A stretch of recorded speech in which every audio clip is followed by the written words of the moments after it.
Tobit Chapter 2.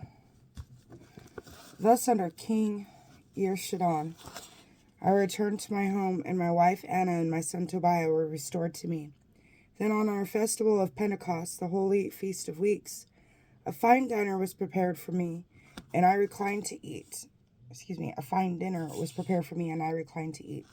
The table was set for me, and the dishes placed before me were so many. So I said to my son Tobiah, "Son, go out, bring in whatever poor person you find among our kindred exiled here in Nineveh, who may be a sincere worshiper of God, to share this meal with me. Indeed, son, I shall wait for you to come back." Tobiah went out to look for some poor person among our kindred.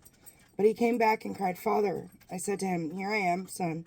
He answered, "Father, one of our people has been murdered. He has been thrown out into the marketplace, and there he lies strangled."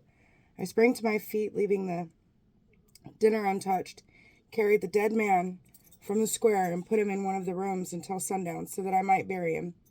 I returned and washed, and in sorrow ate my food. I remembered the oracle pronounced by the prophet Amos against Bethel: "I will turn your feasts into mourning, and all your songs into dirges."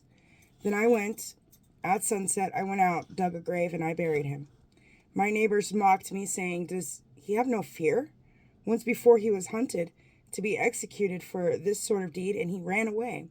Yet here he is, again burying the dead." Tobit's blindness. That same night I washed and went into my courtyard, where I lay down to sleep beside the wall. Because of the heat, I left my face uncovered. I did not know that sparrows were perched on the wall above me. Their warm droppings settled in my eyes, causing white scales on them.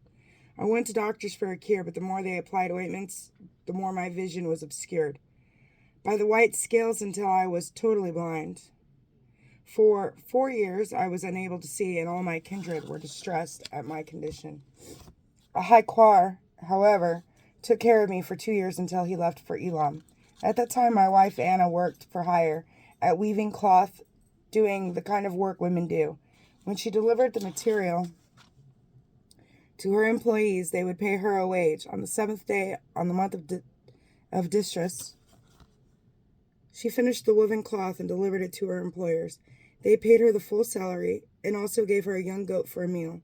On entering my house, the goat began to bleat.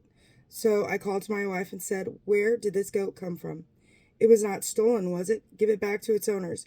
We have no right to eat anything stolen." But she said to me, "It was given to me as a bonus over and above my wages." Yet I would not believe her, and I told her to give it back to its owners. I flushed with anger at her over this. So she retorted, "Where are your charitable deeds now?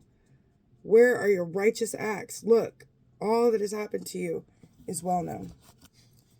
The word of the Lord. Thanks be to God.